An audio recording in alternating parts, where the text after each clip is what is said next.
Вака денес изгледа разорнатиот речиси до темел турски град Хатај. 2,5 месеци по разорниот земјотрес во Турција, состојбата се уште е катастрофална, вели Јасмин Реджепи од невладината организација Легис, кои ги посетија погодените подрачја. Иако повеќето рушевини сега се расчистени, трагите кои зад себе ги остави земјотресот зборуваат зона што ги снајде. Може да се сведочат цели мала кои што веќе ги нема, обкружени со улици, и во средината останата една до две згради кои што за жал треба да бидат и тие срушени понатаму. Тој град Антакија, конкретно Хата, е град на духови.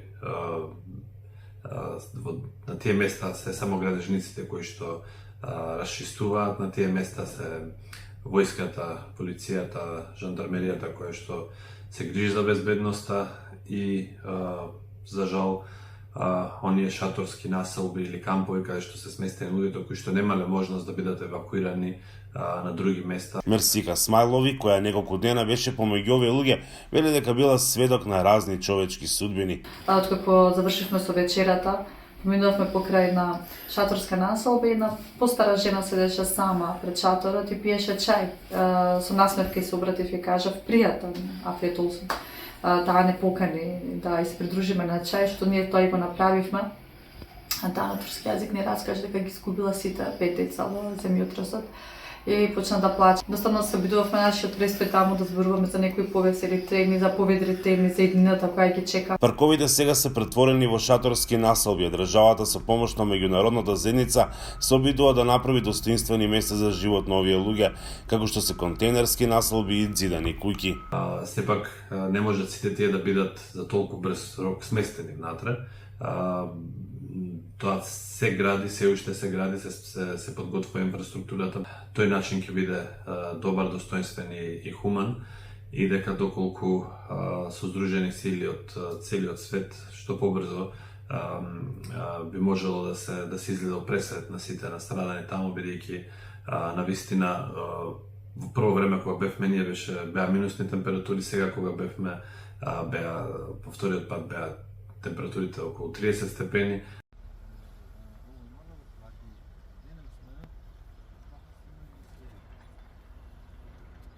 При нивната посета за време на рамазанските пости поделиле 1500 ифтари, односно готвени оброци, 300 пакети со храна и пакети со хигиенски производи. Но тие буквално имаат потреба секој ден за топли оброци, храна која што ги им се приготвува, бидејќи тие во своите шатори немаат можност за приготвување на храна. Таму е навистина голема потребата од помош и затоа и сите тие организации од цел свет се таму и работат, и едноставно луѓето зависат од поддршката, од секој еден оброк, од секој едно шише вода, од секој едно парче облека. Имавме можност и еден ифтар да споделиме со околу 200 сирачиња и дел од нивните мајки, да им пренесеме пораката дека не се сами. Еден од главните предизвици е потребата децата да се вратат во училишните клупи. Во континентските населби се прават и училишта за истите, за жал за поголемиот дел од евакуираните училишта нема, бидејќи условите се такви какви што се. Се надеваме дека сето тоа побрзо ќе се санира, ќе бидат сместени достоинствено и ќе може да се продолжи животот малку понормално, за разлика од условите во кои што се наоѓаат сега. Земјотресот што ја погоди Јужна Турција на 6 февруари беше со јачина од 7,8 степени според Рихтеровата скала. Загинаа повеќе од 50.000 луѓе. За Гласот на Америка, Мики Трајковски.